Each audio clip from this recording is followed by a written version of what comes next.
Bonsoir Thierry Leduc, alcoolique et musicien. Alcoolique et musicien, super.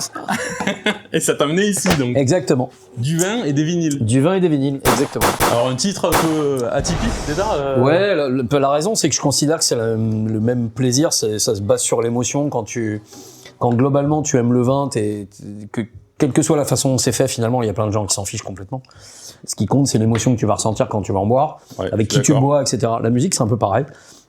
Quand t'es musicien, des fois, t'écoutes des trucs juste parce que le mec est très fort techniquement, mais la plupart des gens s'en foutent.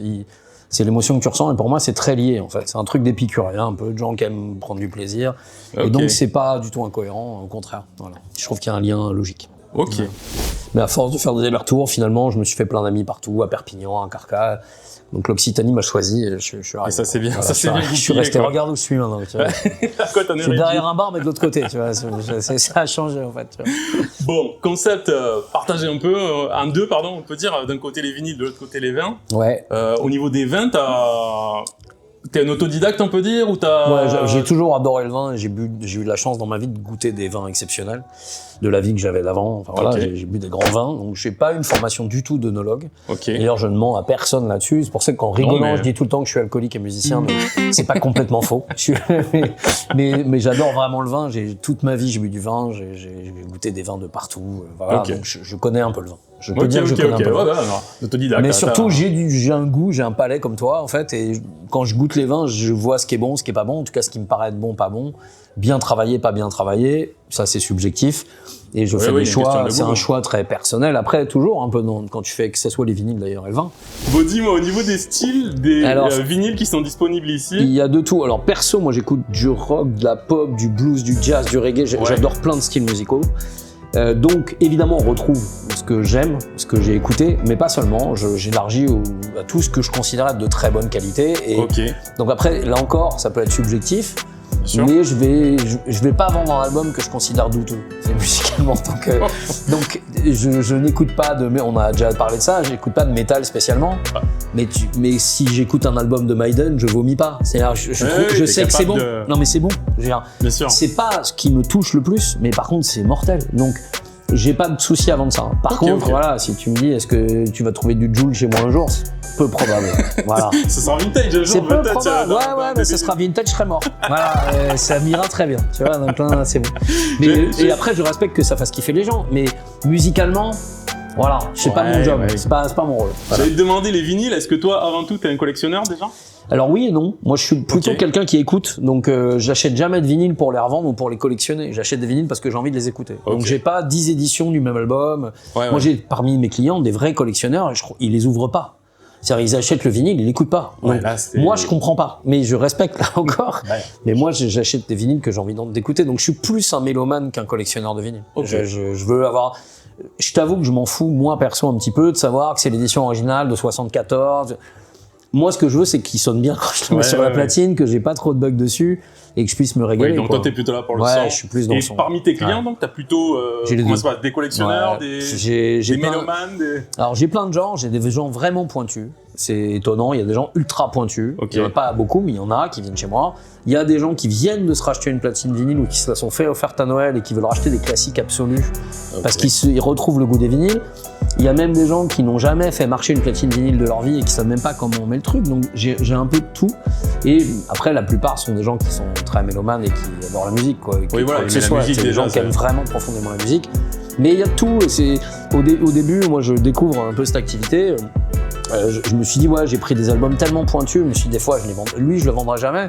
Et en fait, il part avant un Bob Marley que je pensais vendre en 5 minutes. Et donc, il n'y a pas de règle, en fait. C'est dur de prévoir ça. Mais tu peux pas savoir, parce qu'en fait, même un truc très pointu, quelqu'un va rentrer, lui, il sait, il va halluciner que tu l'aies et il va te le prendre, en fait. Donc, c'est très particulier. Maintenant, c'est évident que je vends très facilement les Bowie, les Cure, des trucs qui partent très bien. Et étonnamment, mais c'est logique maintenant, je le sais, mais au départ, j'étais surpris, tout ce qui est années 90, parce que les vinyles n'existaient pas. Et donc, les gens qui sont fans de tout le rock des années 90, donc Oasis, Nirvana, Green Day, ça n'existait pas en vinyle. On a tous eu des CD. Et donc, ça a été édité après, c'est ça? Il y a eu des rééditions, il y a eu très peu de vinyles sortis à l'époque, parce que c'était plus du tout la mode et plus personne n'en avait. Et donc, c'est des rééditions relativement récentes.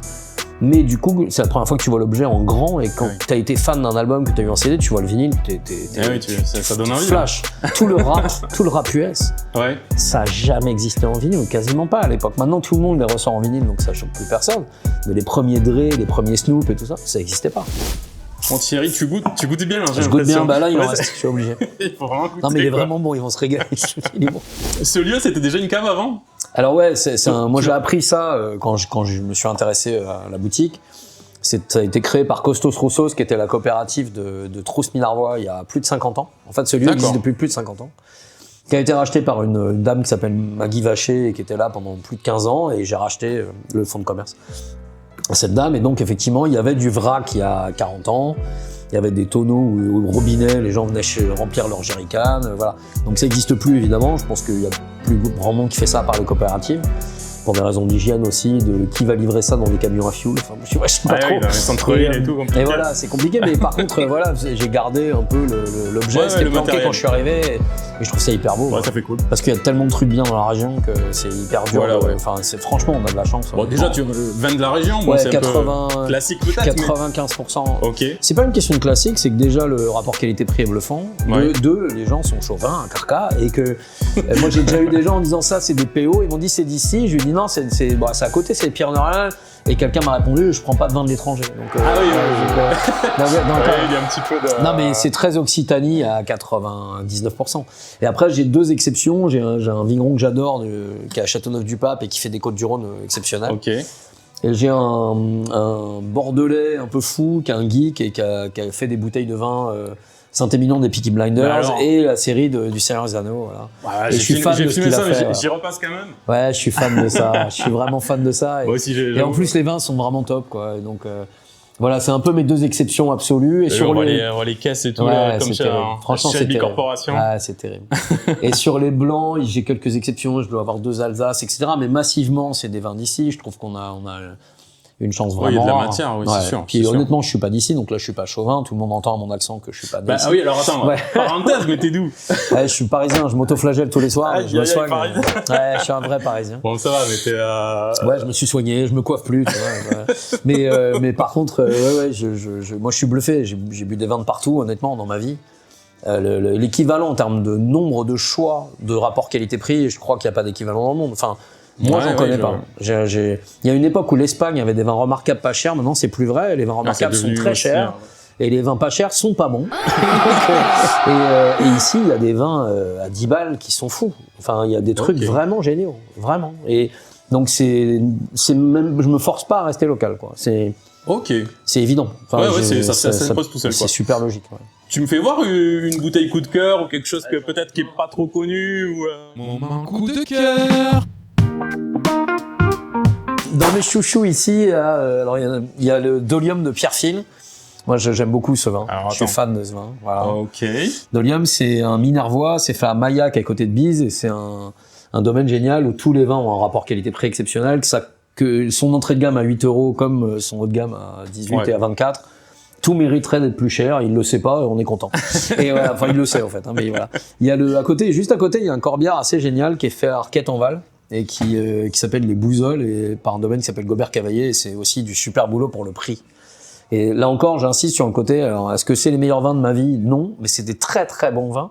Et je pense que s'ils étaient pas d'ici, ils seraient au double, quoi. Ouais, voilà. C'est une histoire de rapport qualité-prix, disons. Moi, pour moi, c'est le Dolium. Si c'est un Bordeaux, tu le payes 35-40 balles. Enfin, c'est vraiment bon. C'est très, très, très bon. Et après, voilà, on a des chefs-d'œuvre au lieu Romanis, dans le Boutnac, que j'adore. Un domaine que je viens de rentrer qui s'appelle Bordeaux Rouge, qui est un tout petit domaine, enfin, un joli domaine à la Grasse, mais dont on connaît très peu les vins. Et c'est mortel, enfin c'est des vins incroyables, vraiment, c'est des vins de fou. Thierry, en même temps, est-ce que tu peux me parler des soirées que tu organises comme ce soir par exemple? Voilà, c'est le cas, là je suis en train de déblayer un peu les tables parce que je vais faire une table commune. Alors j'organise tous les vendredis soirs, pardon je suis très loin de toi. Ouais, vas-y. J'organise tous les vendredis, je bouge en même temps. Vas-y. J'organise tous les vendredis soirs des dégustations découvertes où les gens vont goûter 2 vins et pas 5 ou 6, mais vraiment 2 vins parce que ils vont avoir des vrais verres de vin sans savoir ce qu'ils boivent. Ce que tu vois dans les bouteilles ici, qu'on des enveloppes mystères, je sais pas si tu arrives à les choper. Ouais. Je vais te montrer. Les chaussettes Ouais, effectivement. J'appelle ça des Elles sont préservatifs à couvertes, bouteille. Voilà. Préservatifs à Des bouteille. préservatifs à bouteille. Et donc, tu es couvert, tu sais pas ce que tu bois. Alors, tu connais la couleur, hein, c'est pas vraiment à l'aveugle, le verre n'est pas noir. Mais du coup, ils savent pas ce qu'ils boivent et on s'amuse à essayer de trouver les cépages. Si on trouve les cépages, l'appellation. Si on trouve l'appellation, le domaine. Si on trouve le domaine, le vin exact. Et ça arrivait 2 fois en 2 ans. J'allais te dire, c'est un petit peu Ça difficile arrivait quand 2 même, fois en non 2 ans. Pour des non-professionnels, quoi. Ouais, ça arrivait 2 fois en 2 ans, quand même. Les gens, il y a une nana qui a trouvé un vin blanc, qui connaissait le vin, qui l'a reconnu. Ce qui est balèze, hein. Bah ouais. Et un gars qui a reconnu un Saint-Chinian, mais il a avoué après que c'était son vin de table depuis 5 ans et qu'il buvait ça toutes les semaines. Ouais, si c'est ton vin que tu Et connais t'es par tombé cœur, dessus, pourquoi ouais. pas, mais il y a de la chance, quoi. Et même quand tu connais par cœur ton vin, tu le trouves pas tout de suite. Les gens qui ont trouvé après la discussion avec tout le monde. Cépage, appellation, ils voient quel endroit c'est, ils se disent merde, je crois que je le connais, et ils trouvent le vin. Mais ça arrivait que 2 fois en 2 ans sur, je sais pas, j'en ai fait une centaine. Hein. Ouais. Donc c'est hyper rare, tu vois. Mais c'est marrant, donc du coup, même les gens qui sont néophytes apprennent des trucs, mais c'est hyper ludique. Moi, je suis pas du tout donnant le son. Ça ressemble pas à une dégustation de vin normal. Non, ça ressemble à un apéro de potes. Initiation, Voilà, ça ressemble à un apéro de copains. D'accord. Où on part du vin, mais alors pourquoi je fais ça, hein, parce que c'est ma nature un peu perso, mais pas seulement, c'est que moi je me rends compte quand je travaille, que je fais des dégustations, que j'ai aucun souvenir des vins. C'est-à-dire je prends des notes, quand je fais une mini dégustation, que je bois un fond de verre et que je bois 5 vins, 6 vins, j'ai aucun souvenir émotionnel du vin. Quand je bois une bouteille chez des amis, j'ai un souvenir émotionnel du vin, même si j'ai pris qu'un seul verre. Mais je me rappelle qu'il m'a plu, je prends en photo l'étiquette, on fait tout ça. Tu as raison.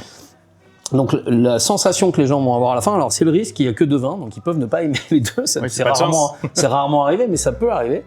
Mais globalement, tu vas avoir une vraie expérience, tu te rappelleras du vin, tu te rappelleras de ce que tu as fait dans cette soirée, etc. Pendant qu'ils boivent ces verres de vin, il y a de la charcuterie du Minervois, fromage fermier, moi j'habite à Côte-Minervois, donc je ramène ça de chez mon boucher, qui fait du super taf, fromage fermier, petites tomates cerises, du pain de campagne et machin. Et entre les 2 vins et à l'issue du 2e vin, il y a un blind test musical sur les vinyles qui vont rentrer dans les bacs le lendemain, donc c'est demain matin. Tous les samedis, je rentre des vinyles. Et donc, ils ont un blind test musical. En avant-première, t'as ce qui va rentrer le lendemain. Exactement. Voilà, mais ils doivent trouver ce que c'est. Et après, il faut trouver ce que c'est. D'accord. Donc, encore une fois, mélanger les vins et les vinyles. Exactement, c'est le même délire. Ouais, voilà, mais... Donc, évidemment, le blind test, je peux pas le faire en vinyle, puisque les vinyles sont neufs, donc je le Spotify, clairement, mais par contre, ils voient physiquement le vinyle, une fois qu'ils savent ce que c'est, qu'ils ont trouvé ou qu'ils aient pas trouvé. Mais... Ah oui, un vinyle neuf, c'est sous blister, on n'a pas le droit de l'ouvrir, sinon il est plus neuf. Exactement. Sinon, il est plus neuf, c'est mort. Donc, ça fait partie de la frustration, crois-moi. Je préférerais vendre de l'occasion pour pouvoir tous les écouter. Mais bon, après, moi, j'ai les miens derrière, j'en ai à moi, et moi, je me mets des vinyles régulièrement, mais voilà. Nombre de places limité par contre. 10 personnes max, je peux pas gérer au-dessus pour plein de raisons, le voisinage, la concentration des gens, le fait de pouvoir expliquer le vin, enfin on est tous autour de la même table. Donc il faut que ça reste un truc très cool et très détendu et assez humain, on peut pas faire donc il n'y a pas 50 personnes, tout ça. Donc du coup il faut s'y prendre à l'avance pour réserver. Oui, c'est malheureusement pour les gens, souvent ils comprennent pas, mais c'est complet souvent un mois à l'avance, parce qu'il y a qu'un vendredi pour 10, donc c'est pas non plus fou. Et le phénomène que j'avais pas prévu au départ, c'est qu'au départ, il y avait beaucoup de groupes qui étaient mélangés. Des gens venaient à 2, à 3, voilà. Mais en fait, ceux qui viennent à 2 ou 3, comme ils aiment vraiment, ils veulent revenir avec leurs potes et ils privatisent des 10 places. Ah oui, d'accord. C'est pour ça que c'est plein. Bon, mais j'avoue que ça donne envie, moi aussi, parce que, du coup, bande de copains, on arrive, on dit, on se fait une soirée à 10. Mais c'est marrant d'être mélangé aussi.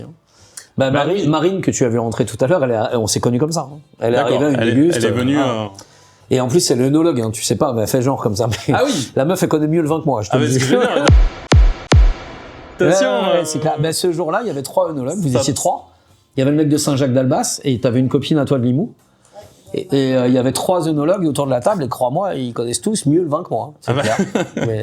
Et c'est là où tu vois que les œnologues boivent pendant le repos. C'est quand même surprenant d'aller dans une dégustation. Bon, attends, j'ai un dernier point à aborder. J'ai vu que tu vends du matos aussi. Ouais. Alors, c'est quoi cette histoire? Alors, tu parles du gin au cannabis? Non, pardon, non, ça, c'était pas prévu du tout dans le deal de départ. L'idée, c'était de vendre du vin et des vinyles. Et dans les 3 premiers mois de l'ouverture de la boutique, j'ai eu énormément de réflexions de gens. Alors, pas tout le monde, mais ça arrivait très régulièrement. De gens qui disaient, ça donne envie de se rééquiper. Voir tous ces vinyles. C'est des gens qui n'étaient pas équipés, qui avaient envie. Et donc, moi, j'avais fait le choix de travailler avec la marque Triangle après avoir regardé des comparateurs de partout. J'ai acheté ça comme un particulier, j'ai payé plein pot, j'avais aucun deal. Et donc, je suis très content de bosser avec eux d'ailleurs. Enfin, je trouve que c'est un super matos, rapport qualité-prix. Pareil que pour les vins, c'est ce que je cherche. Et du coup, je les contacte au bluff et je dis voilà, salut, j'ai ouvert un point de vente, j'ai fait un point d'écoute. Il y a vos enceintes et votre platine. Moi, ce que j'aimerais, c'est des codes promo pour que mes clients payent moins cher. Si je vous envoie des gens, je veux qu'ils payent moins cher. Moi, c'était ça le délire, c'était de donner un avantage. Ah ouais, c'est clair. Et la nana me dit, mais personne nous a jamais demandé ça, je fais part à notre service commercial. Je me dis, ouais, c'est mort, ils me rappelleront jamais.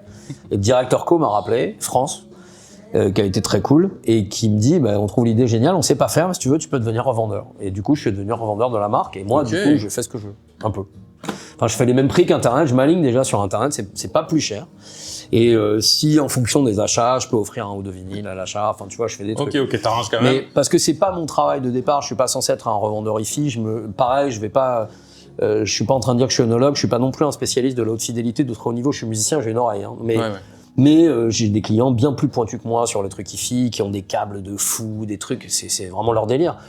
Donc Triangle, c'est en rapport qualité-prix, c'est bluffant. Voilà. Et c'est français. Ouais, c'est français. C'est français en plus. C'est français. Le SAV est canon. Et même sans connaître ou pas connaître, on les a là, on peut les écouter. Ouais, dire, voilà. Les gens dans les soirées, ils les entendent et tu te rends compte que pour un prix, des fois quand tu regardes le prix d'une de Vialet, j'en parle même pas, ou d'enceinte Marshall par exemple, ça vaut un bras, c'est faussement bien le son et je trouve que là t'as une vraie stéréo, enfin c'est vraiment canon quoi. Ok. Et même les enceintes, moi j'ai des gens qui m'ont acheté les enceintes sans la platine et qui ont mis leur lecteur CD dessus ou qui passent que du Bluetooth. Mais ils ont un son de fou pour un prix vraiment gérable quoi. Il y a une entrée de gamme qui est une paire d'enceintes à 400 €, une autre à 650, 690. Et c'est pas si fou que ça quand tu vois le prix des enceintes connectées aujourd'hui. Voilà. Et c'est de la vraie stéréo et tu peux brancher tout dessus. Et, voilà, c'est non, mais le mieux, moi, de toute façon, c'est dur de parler de son avec des mots parce que les gens, mais le mieux c'est de venir écouter. Tu te ramènes ici avec tes oreilles. Et moi, souvent, regardes ce que ça s'il y a des gens qui entendent ça, moi, souvent le samedi, je suis là toute la journée, je fais pas de coupure. Donc entre 12h30, 13h et 15h, c'est extrêmement calme. S'il y a des gens qui veulent venir écouter des vinyles, ils peuvent venir. C'est-à-dire que moi, j'ai un client qui m'a acheté un album de métal d'ailleurs, qui m'a acheté Mutter de Rammstein et qui n'a pas de platine. Et il l'a acheté et je lui ai dit, mais il me dit, j'ai pas de platine, mais il est trop beau, je suis fan. Je dis, si tu veux, viens l'écouter. Le mec est arrivé le samedi, alors c'était un peu violent pour moi, mais il est arrivé le samedi. Je lui ai mis le fauteuil au milieu des enceintes, dans une position exceptionnelle, et le gars a écouté le double album de Rammstein. Oui, d'ailleurs, au niveau des horaires, c'est pas c'est pas classique, conventionnel. Je suis d'accord, ouais. Dis-moi. C'est mardi au vendredi de 15h30 à 20h. Au départ, c'était 20h30, mais il n'y a personne, donc 20h. Tu t'adaptes. Et le samedi, toute la journée non-stop, 10h30, 20h.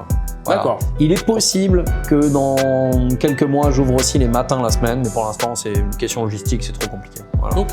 Donc c'est 15h30, 20h, la plupart des gens le savent maintenant ici. Oui, ce que j'allais dire, du moment que les gens sont prévenus. Oui, après, tu sais comment c'est, t'as une boutique, si quelqu'un passe, il a besoin de vin ou de champagne, à ce moment-là, t'es pas ouvert, il va le chercher ailleurs. Est-ce qu'on a vraiment besoin de vin le matin? Moi, je me demande, je suis pressé de voir qui. Tu vois, j'attends de voir qui vient à 8h30. Il y a peut-être des gens qui vont commenter sur la vidéo. Ouais, moi. C'est du blanc le matin. Bon, Thierry, merci de nous avoir accueillis. Merci à toi. Merci de nous avoir présenté tout ça. C'est cool. Et on reviendra un vendredi soir, je pense, on réservera quelques potes là. On testera ça dans le